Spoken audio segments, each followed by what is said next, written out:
ఒక దేశ అభివృద్ధికి భారీ పెట్టుబడులు అవసరం. ఆ పెట్టుబడుల్ని దేశీయంగా తెచ్చేందుకు కార్పొరేట్ గెయిన్లు కూడా అవసరం. ఇది వాస్తవం. మరోవైపు పాలకుల ఆదేశాలు ఎప్పుడూ కొంతమంది వ్యక్తులకే ప్రయోజనం చేకూర్చేలా ఉండటం ప్రజాస్వామ్యానికి ప్రమాదం. మన దేశాన్ని పాలిస్తున్న పాలకులపై ప్రజలకున్న నమ్మకాన్ని తక్కువ చేసే ఒకే ఒక బలమైన వాదన ఉంది. అది ఏంటి అంటే పెద్ద వ్యాపారులకే ప్రభుత్వం మద్దతు అని. ఈ వాదనలో ఎక్కువగా వినిపించే పేర్లు అంబానీ, అదానీ. ముఖ్యంగా నరేంద్ర మోడీ ప్రధానమంత్రి అయిన తర్వాత ఈ ఇద్దరి పేర్లు తరచూ ఒకే వాక్యంలో వినిపించడమే కాకుండా ఇద్దరికి మోదీతో ప్రభుత్వానికి గాఢమైన సంబంధాలున్నాయన్న ప్రచారం కూడా తీవ్రమైంది. అయితే ఇది నిజమా? ఆ సంబంధం ఎలా ఏర్పడింది, ఏం మారింది అన్న మొత్తం విషయాలు ఈ వీడియోలో చెప్తాను. చివరిదాకా చూసి నచ్చితే లైక్ చేసి సబ్స్క్రైబ్ చేసుకోండి. మొదటగా గౌతమ్ అదానీ పేరు 2000లో అంతగా ప్రచారంలో ఉండేది కాదు. కానీ మోడీ గుజరాత్ ముఖ్యమంత్రిగా ఉన్న సమయంలో గుజరాత్ లో ప్రైవేట్ పోర్ట్, కోల్ మైనింగ్, విద్యుత్ ఉత్పత్తి రంగాల్లో అదానీ గ్రూప్ కి భారీగా అనుమతులు వచ్చాయి. గుజరాత్ మోడల్ అనే పేరు వచ్చిన సమయంలో అధిక శాతం ప్రైవేట్ ఇన్వెస్ట్మెంట్స్ అదానీ గ్రూప్ నుంచే వచ్చాయని అంటారు.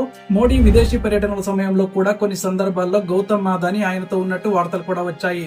అయితే ఈ నేపథ్యంలో చాలా మందికి ఈ ఇద్దరి మధ్య అత్యంత దగ్గర సంబంధం ఉందన్న అభిప్రాయం పెరిగింది. ఇక రిలయన్స్ అండ్ అంబానీ వ్యవహారం చూస్తే ఇది మోడీ అధికారంలోకి వచ్చేటప్పటి నుంచే కాదు. రిలయన్స్ అంటే అన్ని ప్రభుత్వాలకు స్నేహపూర్వక సంబంధాలు ఉంటాయి. కానీ 2014 తర్వాత జియో ప్రారంభమైనప్పుడు దేశ టెలికాం రంగం తలకిందులైంది. జియోకి లైసెన్సింగ్, స్పెక్ట్రమ్ వేగంగా అందిన అనుమతులు చూసి చాలా మంది ప్రత్యర్థులు, పరిశీలకులు ఇది ప్రభుత్వ ప్రోత్సాహంతో జరిగిందనే ఆరోపణలు కూడా చేశారు. అంటే మోడీ అధికారంలోకి రాగానే అంబానీ అండ్ అదానీ వ్యాపార సామ్రాజ్యం అసాధారణంగా పెరిగింది అన్న వాదన విపక్షాలు ఎప్పటి నుంచో చెప్తూ ఉన్నాయి. ముఖ్యంగా కాంగ్రెస్, ఆప్, టీఆర్ఎస్ లాంటి పార్టీలు మోడీ అంటే మిత్రుడికి పూసిన బంగారం అంటూ విమర్శిస్తూ ఉన్నాయి. ఇప్పుడు అసలు ప్రశ్న, మోడీ ఎందుకు వీరితో దగ్గరగా ఉన్నట్టు కనిపిస్తున్నారు? పలువురు రాజకీయ విశ్లేషకుల ప్రకారం మోడీకి ఎదుగుదల, అభివృద్ధి అనే విషయాల మీద ఉన్న పట్టు అతనిని పెద్ద పరిశ్రమలతో కలిపినట్టు చెబుతారు. ఆర్థిక శక్తులు దేశానికి అవసరమవుతాయని, అభివృద్ధి లక్ష్యాలను చేరడానికి కార్పొరేట్ మద్దతు అవసరమని మోదీ నమ్ముతారని చెబుతారు.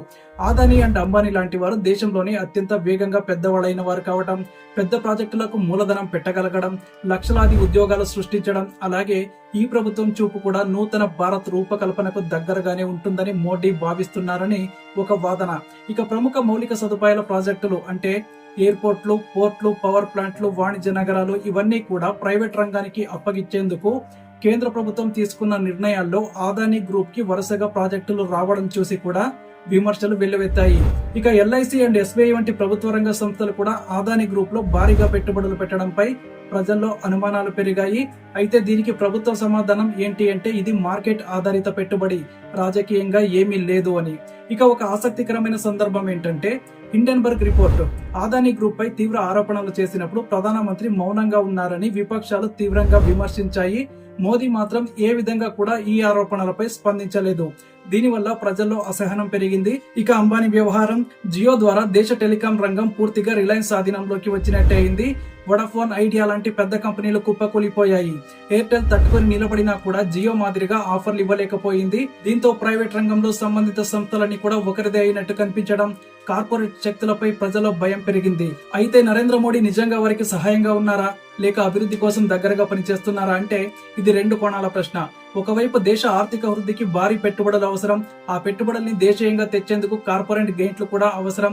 ఇది నిజం. మరోవైపు పాలకుల ఆదేశాలు ఎప్పుడు కూడా కొన్ని వ్యక్తులకే ప్రయోజనం చేకూర్చేలా ఉండటం ప్రజాస్వామ్యానికి ప్రమాదమే. ప్రధానమంత్రికి విమర్శలు రావడం సహజం. కానీ విమర్శల కన్నా మించి ప్రశ్నలకు సమాధానం అవసరం. ఇంకా కీలకంగా చూస్తే 2024 ఎన్నికల్లో విపక్షాలు చేసిన ప్రచారం మోడీ మిత్రుడు అదానీ అన్న నినాదం దేశవ్యాప్తంగా వినిపించింది. దీన్ని తిప్పికొట్టేందుకు బీజేపీ ప్రచారం చేసింది, కానీ విమర్శలు మాత్రం ఆగలేదు.